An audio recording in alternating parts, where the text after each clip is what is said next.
God's great grace, it is His brought us. 하나님 말씀은 신약 성경 로마서 12장 2절, 우리 한 절만 다 같이 읽겠습니다. 시작. 너희는 이 세대를 본받지 말고 오직 마음을 새롭게 함으로 변화를 받아 하나님의 선하시고 기뻐하시고 온전하신 뜻이 무엇인지 분별하도록 하라. 아멘. 이 세대를 본받지 말라는 제목으로 하나님 말씀 전하겠습니다. 세상을 변화시키는 교회, 세상을 변화시키는 그리스도인이 되자. 한 번쯤 이 말을 다 누구나 들어봤을 것입니다. 많은 교회에서 비전으로 사용하고 있고 많은 교회에서 표어로 사용하고 있는 말입니다. 그리고 이제 설교 제목에도 많이 등장하는 말이 바로 세상을 변화시키는 교회, 세상을 변화시키는 그리스도인이 되자라는 말이 등장을 합니다. 그러나 저는 오늘 이 세상을 변화시키는 교회와 그리스도인이 되어야 한다는 이 말이 과연 성경적인가에 대해서 의구심이 듭니다. 왜 제가 이런 의구심을 갖는가는 이유가 있습니다. 첫째, 하나님은 우리를 세상으로부터 불러내셨기 때문에 그래요. 하나님은 아브라함을 바벨론이라는 세상에서 불러내셨고, 하나님은 모세와 이스라엘 백성을 애굽이라는 세상에서 불러내셨고, 예수님은 제자들에게 또 이렇게 말씀하셨죠. 너희는 세상에 속한 자가 아니요, 도리어 내가 너희를 세상에서 택하였기 때문에 세상이 너희를 미워한다. 또 요한계시록에는 이렇게 나와 있죠. 하늘로부터 음성이 나는데 내 백성아 거기서 나와, 세상 바벨론에서 나와 그의 죄에 참여하지 말라. 성경은 창세기부터 요한계시록까지 계속 하나님께서 우리를 부르시는 이야기가 반복되고 있는데, 우리를 어디에서 부르느냐? 세상에서 부르고 있는 이야기가 바로 성경의 이야기가 됩니다. 세상에 속했던 자가 하나님의 부르심을 받아서 하나님께 속하게 된 것을 우리는 거룩이라고 부르는 거예요. 그래서 우리 성도는 그 용어 자체가 그런 의미가 있는 거예요. 세상으로부터 부르심을 받은 자들, 그런 의미가 있는 단어가 바로 성도예요. 거룩한 무리.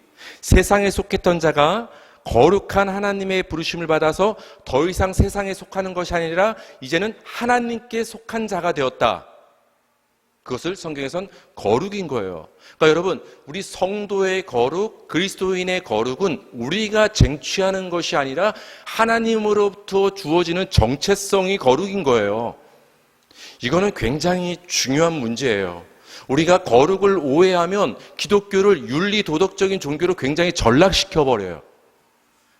그렇죠? 사실 겉모습만 우리가 조금 다를 뿐이지 그 본질을 들어가면 오늘날 기독교가 굉장히 윤리 도덕적인 종교로 전락한 것을 보게 돼요. 예수를 말하고 있지만 결국은 우리가 세상에서 어떻게 살자, 어떤 모습으로 살자, 성숙한 인간이 되자, 윤리 도덕을 얘기하고 있지 않습니까? 우리는 그것을 거룩으로 착각하고 있어요. 네, 윤리 도덕과 거룩은 다른 거예요. 거룩은 우리 스스로 쟁취할 수 있는 것이 아니라 세상에 속했던 우리를 하나님이 끄집어 불러내 주심으로 하나님께 속한 자로 만들어 주신 것, 그 정체성의 변화, 신분의 변화를 성경에서는 거룩이라고 하는 거예요. 그래서 여러분은 모두 하나님의 거룩한 성도 백성이 된 줄 믿으시기 바랍니다. 비록 내가 아직은 인격적으로 부족해도, 아직은 미성숙한 모습이라 할지라도, 윤리도덕적으로 조금 티끌 같은 것이 있을지라도 하나님의 부르심을 받았기 때문에 우리는 거룩한 자가 된 거예요. 그걸 믿으시기 바랍니다. 세상을 어떻게 성경은 바라보느냐? 우리를 부르시는, 성도를 부르시는 출발점의 관점에서 세상을 얘기를 하지 어떤 변화시킬 대상으로서 세상을 성경은 얘기하고 있지 않다라는 거예요. 세상을 변화시키는 교회와 그리스도인이 되어야 한다는 이 말이 과연 성경적인가라는 의구심을 갖는 두 번째 이유는, 성경이 세상을 변화시킬 대상으로 말하기보다는 본받지 말아야 할 대상으로 성경은 말하고 있기 때문에 그래요. 우리 오늘 본문인데요, 로마서 12장 2절 다 같이 읽겠습니다. 시작. 너희는 이 세대를 본받지 말고, 됐습니다. 너희는 이 세대를 본받아라, 본받지 말아라. 여기 사용되는 이 세대란 말은 이 세상이란 말이에요. 이 세상에 속한 사람들, 그 속한 사람들이 살아가는 삶의 방식, 이거를 성경에서는 세대란 말로 번역하고 있는 거예요. 그래서 주님께서는 이 세대, 이 세상 삶의 방식을 어떻게 규정하셨죠? 악한 세대, 음란한 세대로 주님께서는 규정을 하셨단 말이에요. 세대는 우리가 살고 있는 현재 시간 속의 이 세상, 이 현재 이 시간 속의 세상에 살고 있는 사람들, 그 사람들이 살아가는 삶의 가치관, 삶의 방식을 성경에서는 세대라고 얘기를 하고 있어요. 그래서 이 세대를 본받지 말라. 이 세상을 본받지 말라. 이 세상 사람들을 본받지 말라. 이 세상 사람들의 가치관과 삶의 방식을 본받지 말라고 분명히 성경은 우리에게 말씀을 해주고 있습니다. 그렇다면 여러분, 이 세상의 이 세대, 이 사람들의 삶의 방식이 과연 어떠하길래 왜 성경은 본받지 말라고 얘기를 하고 있을까요? 세상에는 인구가 80억 명 정도의 인구가 굉장히 많이 살고 있기 때문에 굉장히 다양한 사람들이 살고 있어요. 그만큼 세상은 다양해요. 그렇기 때문에 우리는 오늘날 절대적인 진리를 주장하는 것을 굉장히 어리석다라고 얘기하는 시대에 우리는 살고 있어요. 그러나 여러분, 지난 시간에 말씀드렸던 것처럼 진리는 오직 하나밖에 없는 줄 믿으시기 바랍니다. 누가 진리죠?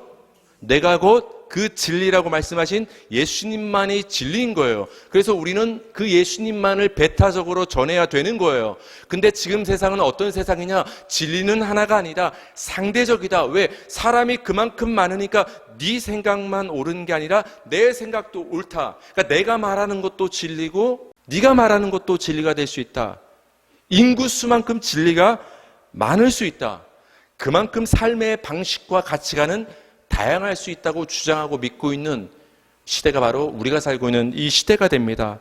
그런데 여러분, 그 많은 삶의 방식과 사람들 인구를 우리가 깊이 들여다보면 그 본질은 결국 하나라는 것을 우리는 보게 돼요. 겉모습만 여럿이지 그들의 삶의 방식을 우리가 깊이 관찰을 해보면 결국 하나예요. 결국 공통점이 발견되는 거예요. 그 공통점이 뭔지 아십니까? 그들은 하나님의 뜻을 따라 하나님의 통치를 받는 삶을 사는 것이 아니라 자기 뜻대로 자기가 하고 싶은 대로 행하며 자기가 주인 되어 삶을 살아가고 있는 모습에 있어서 그들은 공통적이에요. 다양한 민족과 다양한 나라와 다양한 사람들이 살고 있지만 그들이 추구하는 바는 한 가지예요. 자기 뜻대로 사는 것, 자기가 하고 싶은 대로 하며 사는 것, 자기가 왕이 되어 주인 되어 사는 그들의 삶의 모습에 있어서 공통적인 것을 우리는 보게 됩니다. 그게 바로 이 세대, 이 세상의 삶의 방식이 되는 거예요. 그거를 지금 본받지 말라고 지금 성경에서 우리에게 말씀을 해주고 있습니다. 이렇게 이 세상 사람들이, 이 세대의 사람들이 살아가는 이 삶의 본질을 한마디로 표현해주는 성경의 단어가 등장을 합니다. 여러분, 그 단어가 뭐냐면은 에피티미아라는 단어예요. 좀 힘든 단어인데 이 단어가 우리말 성경에서는 어떻게 번역이 됐냐? 정욕, 욕심, 탐심이란 단어로 여러 군데에서 조금 다르게 번역되는데 이 단어는 다 같은 의미예요. 이것은 단순한 욕구를 말하는 게 아니에요. 우리 그런 말 하잖아요. 정욕적인 인간, 어떤 욕구가 강한 인간, 그래서 죄 짓는 인간. 우리는 굉장히 심플하게 정욕을 우리는 그 개념을 생각하는데 성경에서 말하는 정욕은 단순한 욕구를 말하는 것이 아니라 내 뜻대로 내가 살고자 하는 마음을 성경에선 정욕이다 말하는 거예요. 내가 주인 되어 내가 왕이 되어 살고자 하는 그 마음을 성경에선 탐심이고 욕심이라고 말을 하고 있는 거예요. 그러니까 여러분, 이 세상 사람들은 다 정욕적인 사람들이에요. 다 탐심을 가지고 있는 사람들이에요. 다 욕심 있는 사람들이에요. 아니, 목사님, 어떤 종교인들 중에는 어떤 성숙한 인격적인 우리 주변의 사람들 가운데는 어떤 정욕을 다 내려놓고 굉장히 윤리도덕적으로 욕심을 내려놓고 소박하게 사시는 분들도 있지 않습니까? 그런데 어떻게 그들을 향해서 정욕적인 사람이라고 말할 수 있겠습니까? 제가 왜 그렇게 말한다고요? 성경이 말하는 정욕과 탐심과 욕심은 단순한 욕구를 말하는 것이 아니라 하나님을 제껴놓고 내가 주인 되어 내가 왕이 되어 내 뜻대로 내가 하고 싶은 대로 살고자 하는 그 마음을 가지고 있다면, 그 본성대로 산다면 그것은 정욕적인 사람이 되는 거예요.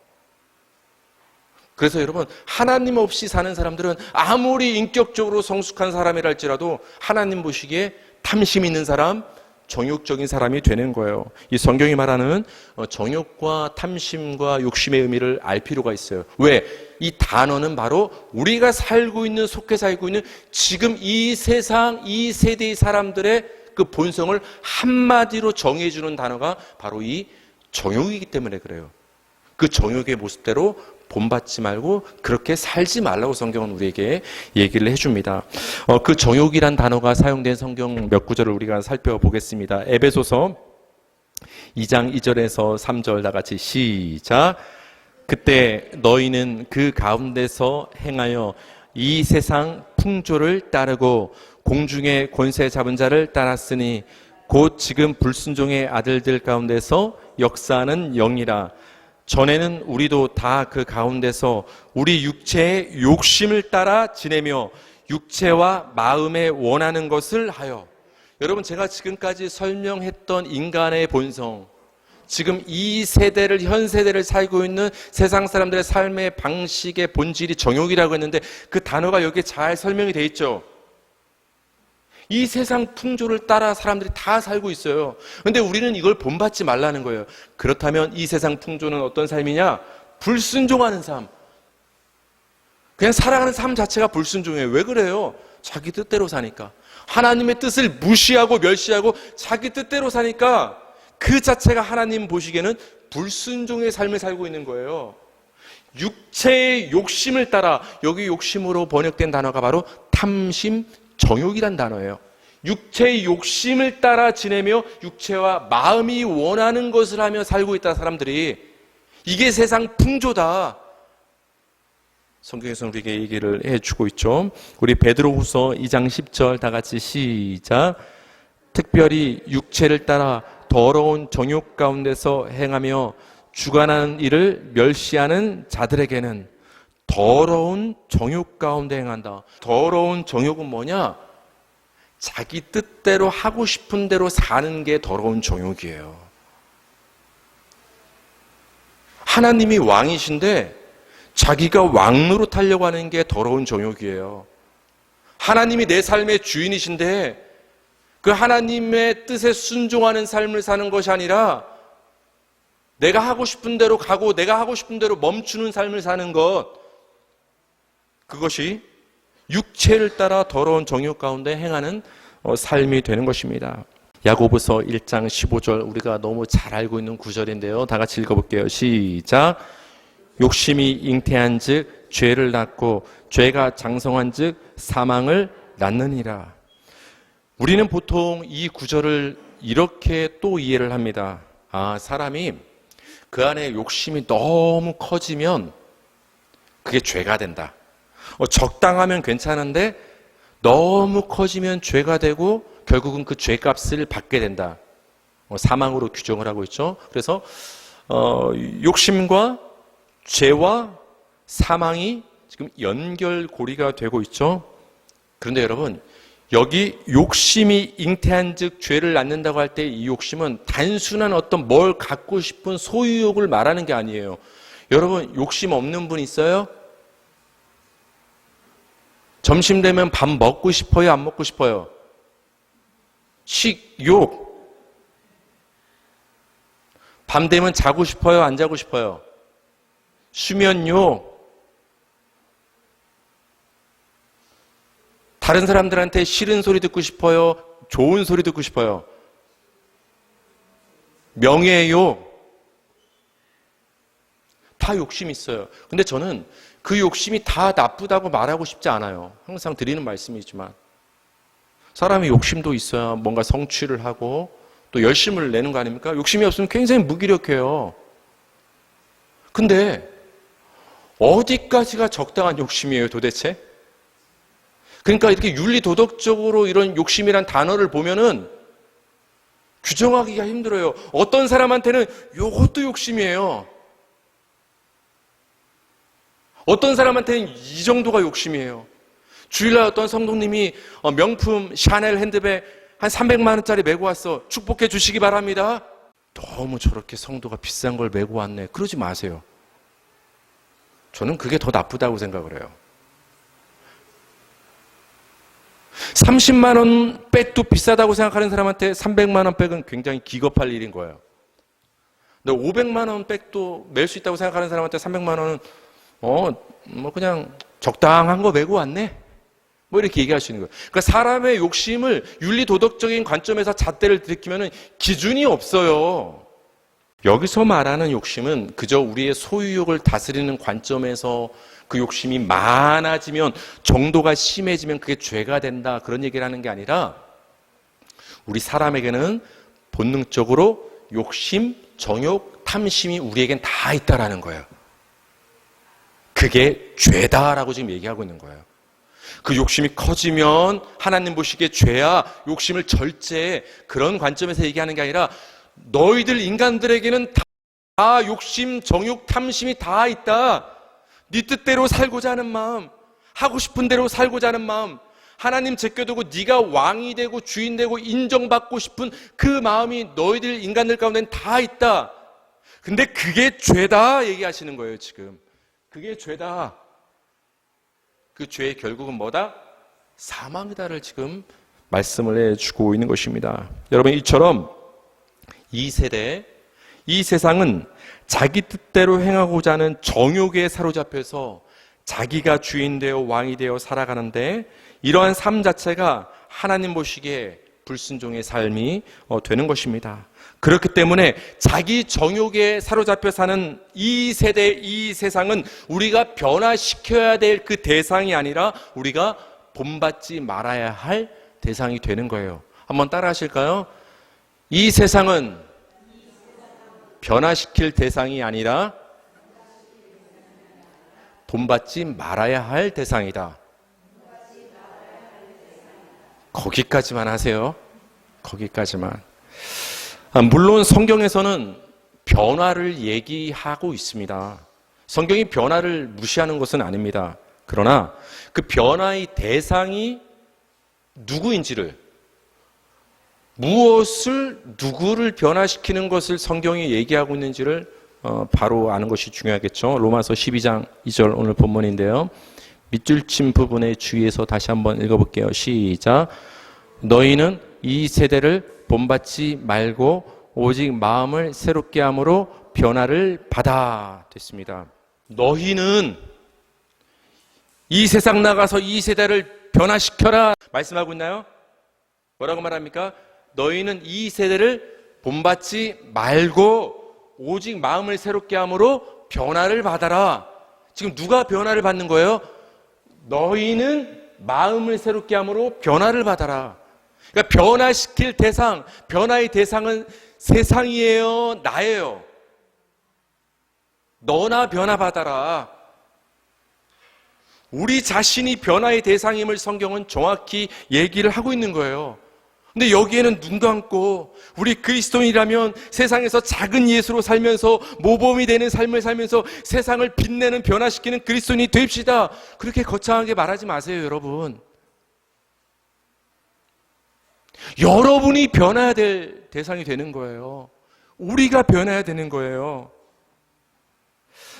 우리가 변한다는 것, 내가 변화되어야 한다는 것은 마음이 새롭게 되는 것을 전제로 합니다. 즉 마음이 새롭게 되는 것이 변화하는 것이에요. 여러분, 방금 전까지 저는 계속 여러분께 무엇을 말씀드렸죠? 이 세대, 이 세상 사람들의 본성, 그 마음이 중심이 무엇이라고 말씀드렸죠? 자기 뜻대로 사는 마음, 자기 하고 싶은 대로 하며 사는 마음, 자기가 왕과 주인이 되어 사는 그 마음, 이게 이 시대를 사는 사람들의 마음이고, 그것을 한 단어로 우리가 정욕, 탐심, 욕심이라고 말씀을 드렸잖아요. 그 마음이 변화를 받아야 된다는 거예요. 지금 우리에게 말씀하는 거예요. 세상을 향해서 말하는 것이 아니라 여러분을 향해서 우리 마음이 바뀌어야 된다는 거예요. 지금까지는 내 뜻대로 살았는데 내 뜻대로 내가 결정하며 살았던 그 마음이 이제는 하나님의 뜻을 구하는 마음으로 바뀐다. 그렇죠? 내가 주인 되어 내가 존중받는 삶을 사는데 내 인생에 초점이 있었다면 이제는 예수님을 주인 삼고 예수님을 높여드리는 삶을 산다. 이제는 내가 가고 싶은 대로 가고 내가 멈추고 싶을 때 멈췄는데 이제는 주님이 말씀하시면 가고 주님이 멈추라면 멈추는 삶을 산다. 이게 내 마음의 변화예요. 이게 주님이 우리에게 말씀하시는 변화가 되는 것입니다. 그런데 이렇게 내 뜻대로 행하고자 했던 마음이 하나님의 뜻대로 행하는 마음으로 변하는 것은 사실 우리의 힘으로는 불가능해요. 이거는 하나님이 하시는 일이에요. 그래서 여러분, 성경은 모든 것을 은혜로 말하고 있어요. 여러분, 거기다 1%라도 아니 0.0001%라도 자꾸 우리의 행위를 끼워넣지 마세요. 모든 것이 은혜예요. 여러분, 1% 안 껴줘서 서운하세요? 이상하게 인간은 서운해요. 그거를 하나님이 다 하신다니까요. 우리 마음을 바꾸시는 일조차, 우리 마음을 경작하시는 일조차. 에스겔 36장 26절에서 28절 시작. 또 새 영을 너희 속에 두고 새 마음을 너희에게 주되 너희 육신에서 굳은 마음을 제거하고 부드러운 마음을 줄 것이며 또 내 영을 너희 속에 두어 너희로 내 율례를 행하게 하리니 내 백성이 되고 나는 너희 하나님이 되리라. 아멘. 새 마음을 하나님께서 여러분한테 주시는 거예요. 새 마음. 우리의 옛날 마음은 어땠어요? 내 뜻대로, 내가 하고 싶은 대로 그 마음을 하나님이 갈아엎으신 거예요. 그 굳은 마음을 하나님이 제거하시고 부드러운 마음을 주시는 거예요. 그 부드러운 마음이 새 마음인데 그 새 마음은 어떤 마음이냐? 하나님의 뜻에 이끌리는 그 마음. 이 일을 지금 누가 하신다는 거예요? 하나님이. 우리 그런 말 많이 하잖아요. 옥토밭이 되십시다. 옥토밭 한번 돼보세요. 어떻게 될 수 있어요? 좋은 밭이 됩시다. 길가밭 같았고 돌밭 같았고 가시덤불 밭과 같았던 우리 마음을 농부이신 예수님이 오셔서 농부이신 하나님이 우리 마음을 막 갈아주셔서 하나님의 갈아주심으로 좋은 밭이 되는 거예요. 그러니까 우리가 세상에서 좋은 밭이 됩시다 이런 말 많이 하잖아요. 그렇지 않아요. 성경을 은혜의 관점으로 보느냐 행위의 관점으로 보느냐는 굉장히 달라져요. 변화도 마찬가지예요. 우리가 변합시다가 아니라 하나님이 우리를 변화시키실 것입니다. 어떻게? 마음을. 어떤 마음이었냐?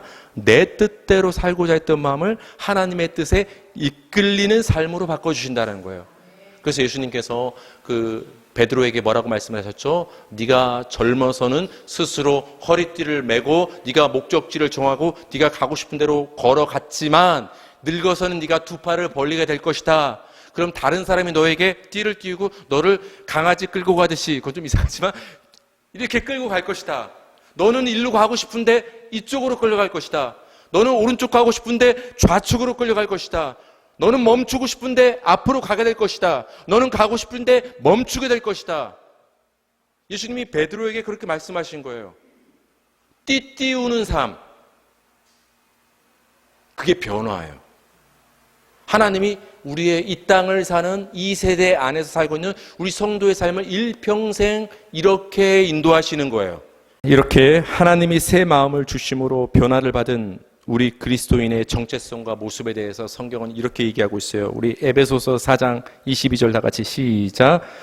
너희는 유혹의 욕심을 따라 썩어져가는 구습을 따르는 옛사람을 벗어버리고. 그렇죠? 우리 새 사람, 옛사람 이런 말 많이 들어봤어요. 제가 예전에 20대 때 기도원으로 수련회를 갔는데 기도원에 이렇게 대자보처럼 이렇게 글씨가 붙어 있었어요. 거기 보면 왼쪽에는 옛사람, 오른쪽에는 새사람. 그리고 옛사람 하는 행동들 몇십 가지가 쭉 나와 있고, 그 다음에 새사람, 여기서부터 여기까지 쭉 나와 있어요. 옛사람을 쫙 읽어봤어요. 뭐 승질내고 담배 피고 술 먹고 욕심내고 남 무시하고 뭐 충성하지 않고 세 사람을 보니까 그 반대만. 아무리 봐도 저는 왼쪽이더라고요. 근데 이 세 사람이 된다는 게 너무 부담스럽더라고요. 이게 세 사람이라면 너무 재미가 없을 것 같은데 세상 사는 게. 기도원에 갔는데 저는 유치하게 이런 생각을 품고 있었어요. 남들은 이 세 사람이 되기 막 밤새 몸부림치며 기도했는데 이렇게 옛사람을 버리고 새 사람이 된다는 게 이렇게 힘든 리스트가 많단 말이야? 근데 여러분, 성경이 말하는 새 사람은 단지 몇 가지 행동들을 개선했다고 해서 그게 새 사람이 아니에요. 술, 담배 하던 성도가 술, 담배 그거 하나 끊었다고 새 성도, 새 사람이 됐다고 말할 수가 없는 거예요. 세상에서 욕심하던 성도가 바른 말을 쓰는 성도가 됐다고 그게 새로운 사람이 됐다고 말하는 게 아니에요. 성경이 이 정도 수준에서 여러분 새 사람을 말하겠어요? 옛사람이 뭔지를 먼저 알아야 돼요. 그래야 새 사람이 뭔지를 알죠. 옛사람이 뭡니까? 욕심을 따라 사는 사람이 옛사람이에요. 그게 옛사람이에요. 여러분 욕심이 뭐라고 했죠? 정욕, 탐심. 내 뜻대로 살고자 하는 그 마음이 뭐라고 했어요? 욕심. 그러니까 내 뜻대로 사는 사람은 다 옛사람인 거예요. 그러니까 저는 나중에 전 여기다 이렇게 써놓겠어요. 옛사람, 새사람 하면 옛사람 심플하게 내 뜻대로 사는 인간 옛사람. 새사람 하나님의 뜻에 이끌리는 삶을 사는 사람. 뭘 끊고 하고 말고 너무 복잡해. 사실 그렇게 하지도 못해. 내 뜻대로 사는 사람이 옛사람인 거예요. 그러던 사람이 하나님의 역사에 의해서 그 마음이 바뀌어서 이제는 하나님의 뜻에 의해서 원하든 원치 않든 이끌리는 삶을 살면 그게 새 사람이 된 거예요. 여러분은 다 새 사람이 된 줄 믿으시기 바랍니다. 목사님 저 아직 안 끄는 게 있는데요. 저한테 여러분 고백하지 마세요. 목사님 안 끄는 게 있습니다. 뭐하러 저한테 얘기해요? 얘기할 필요 없어요. 말 안 해도 다 알아요. 괜찮아요.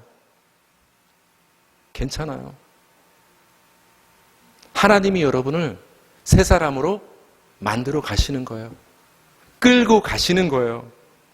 갈라디아서 5장 24절 읽겠습니다. 시작. 그리스도 예수의 사람들은 육체와 함께 그 정욕과 탐심을 십자가에 못 박았느니라. 아멘. 저는 이 구절을 읽으면서 이 말이 굉장히 은혜스럽게 다가왔어요.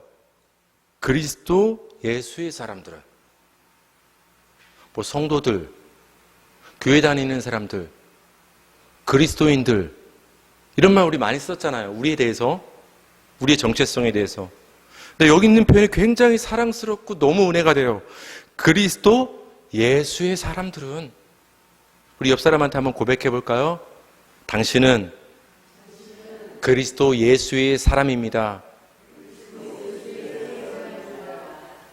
그리스도 예수의 사람들은 육체와 함께 그 정욕과 탐심을 십자가에 못 박았다. 탐심이 뭐라고 했어요? 정욕, 욕심. 내 뜻대로 살고자 하는 마음이 예수의 십자가에 못 박힌 사람들을 가리켜서 성경에서는 그리스도 예수의 사람들이다 이렇게 말하는 거예요. 수준이 더 높죠? 뭐 하나 끊었다로 그리스도인이 아니에요.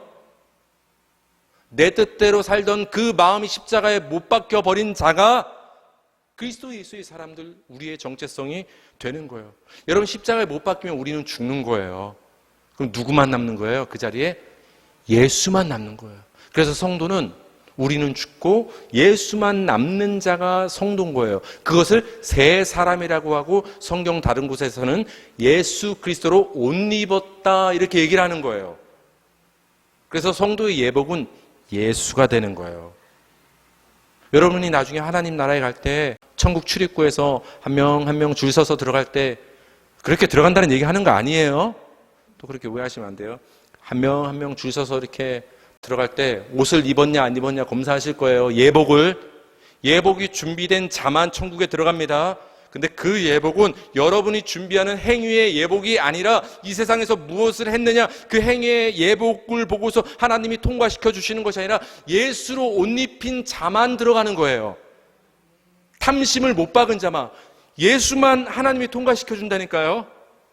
하나님의 아들이 예수니까 예수로 옷 입은 자만 하나님의 아들로 인정되어 그게 예복이 되어 하나님 나라에 들어가게 되는 것입니다. 그리고 마지막 베드로전서 4장 2절 시작.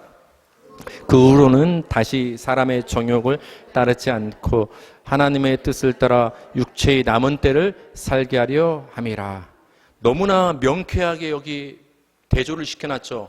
차이점을. 사람의 정욕을 따르지 않고 뭘 따른다? 하나님의 뜻.